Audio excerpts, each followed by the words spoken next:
Assurez-vous que vous êtes en possession de votre habilitation d'accès sur site. Stationnez votre camion et rendez-vous à l'accueil équipé de vos EPI.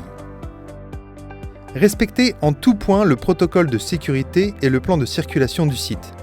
Remettez votre bon de livraison à l'accueil, faites-vous préciser le silo et le volume disponible. Le client vous indiquera le système pour éviter les erreurs de dépotage, mécanique, détrompeur ou cadenas, ou à commande à distance, pour l'ouverture de la vanne de la colonne de remplissage du silo. Dirigez-vous vers le silo indiqué en respectant le plan de circulation. Pendant toute l'opération, le port des EPI est obligatoire. Casque, lunettes, chaussures de sécurité, gilet haute visibilité, gants.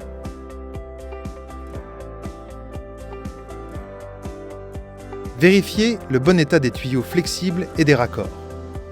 Raccordez le flexible sur la colonne de remplissage du silo. Mettez en place le câble anti-coup de fouet. Une boucle est fixée sur la colonne de remplissage, l'autre doit être positionnée sur le flexible. S'il n'y a pas de câble, utilisez celui qui se trouve dans votre camion. Le câble installé, procédez au raccordement de votre flexible de façon sûre. Si la distance entre les silos nécessite une longueur de tuyau supplémentaire, vous devez installer un deuxième câble anti-coup de fouet entre ces deux longueurs. Mettez sous pression la citerne et lancez l'opération de vidange. Régulez le débit d'air. Ne jamais dépasser la pression prescrite par le client et en tout état de cause dans la limite de 2 bars. Restez près de la citerne à surveiller le processus de vidange. Il est interdit de resserrer les fixations des trous d'homme et flexibles lorsque la citerne est sous pression.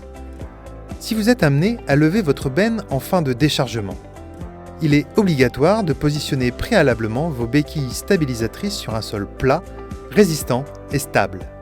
Ces béquilles ne seront remises en place que lorsque la citerne sera totalement en position basse. Durant cette opération, le risque de basculement de la citerne n'est jamais à sous-estimer.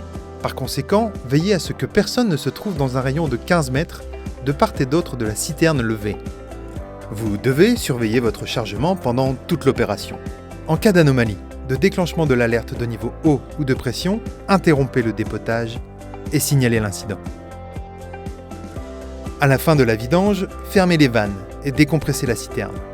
Il est interdit de purger dans le silo et de rouler avec une citerne sous pression. Quittez l'aire de déchargement en la laissant propre. Stationnez aux endroits indiqués et rejoignez l'accueil pour récupérer le bon de livraison.